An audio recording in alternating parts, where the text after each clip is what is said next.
từ sát tàu ra tụi nó chỉ nên gõ lán mua nó tại chỉ nó nhu tàu xong cái ta tàu xong đâu rồi tụi nó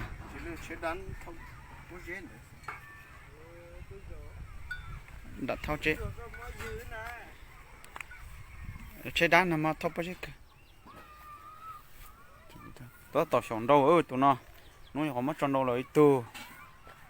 nó mà chụp bét cuốn ngủ luôn cú căng ra thế chẳng đâu chỉ trộn tụi nó thấy cứ cho nó thấy thế nhận đâu hả thì tuy nhiên cho nông tàu đó chỉ nên gõ lán chỉ mò đó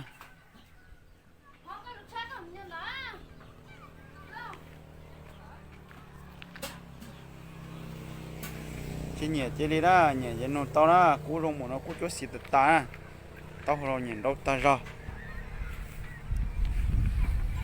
nhìn đâu ta cho nó là họ chiến đấu chỉ hay na tao cho từ lấy nhau lúc chặt tan ra cho nó nè